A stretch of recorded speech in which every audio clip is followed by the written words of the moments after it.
that the government will remain open. Charlie Sykes, conservative writer, commentator. Jason Johnson is politics editor at theroot.com. Both are MSNBC contributors. Charlie, let me start with you. The president's role in these negotiations, how would you describe it?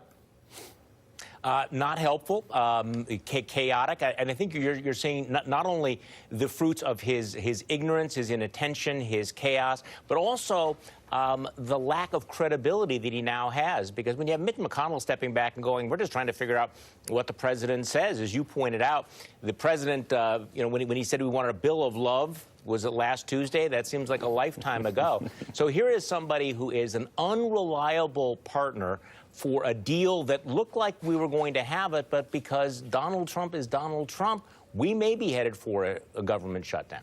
Jason, I want to play what Senate Majority Leader Mitch McConnell said yesterday. Take a listen. I'm looking for something that President Trump supports, and he's not yet indicated what measure he's willing to sign. As soon as we figure out what he is for, then I would be convinced that we were not just spinning our wheels going to this issue on the floor. Is the president inadvertently helping Democrats here? Well, he's done that lots of ways by a lot of his behavior and a lot of how he's run the country since he got elected. But Craig, the real issue is this. This is a problem that Donald Trump himself created.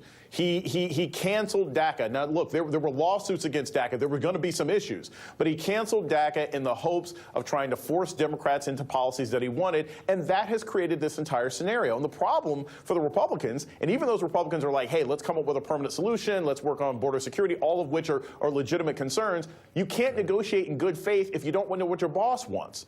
And the problem with Donald Trump is whatever shiny object he sees, he changes his mind. He changes his mind with whoever leaves the room last. So I think it's highly likely we get a shutdown. I don't think the president realizes what that really means. And I don't think the Republicans can really negotiate unless they can decide that they're going to just take the phone away from Trump, both literally and figuratively, and say, we're going to come up with a solution and you're going to deal with it regardless. One of the things that continues to get lost in all of this, and you just alluded to it there, I think, to a certain extent, you look at where we were last Tuesday, it really did seem to a lot of people that there was going to be a deal done on DACA until the president made those comments and everything spiraled out of control. Let's talk about Chip here for a second. Nancy Pelosi she had a news conference a short time ago. This is what she said about this Chip extension, this six-year extension that was inserted. This is like giving you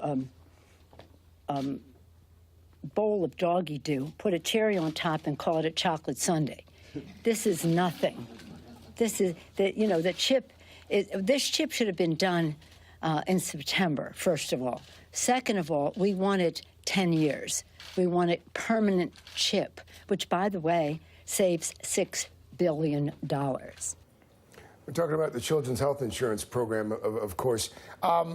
The idea being here that, Jason, if Democrats don't vote for Chip, then they'll be able to use this perhaps as a wedge issue during the midterms.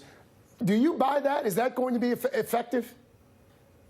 Well, look, at this point, Craig, by all indicators and the special election that was just in Wisconsin, several other special elections, the Democrats can't screw this up.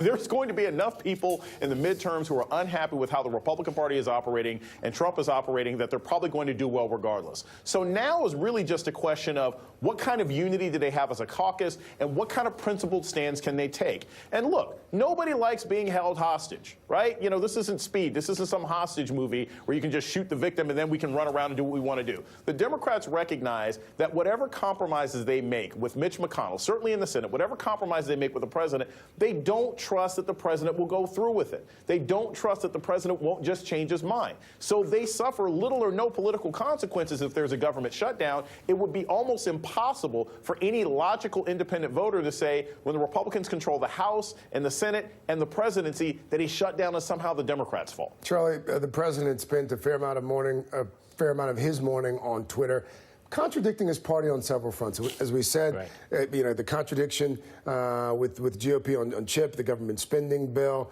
contradicted his chief of staff, John Kelly, on the wall, contradicted his staff on what's really going on today in Pennsylvania, whether this trip is a campaign visit or whether it's not. What does that tell you about the communication between this president and his staff? Well, it just reinforces what we've been hearing for the last year. And I agree with Jason. Look, by the way, the Democrats can screw this up.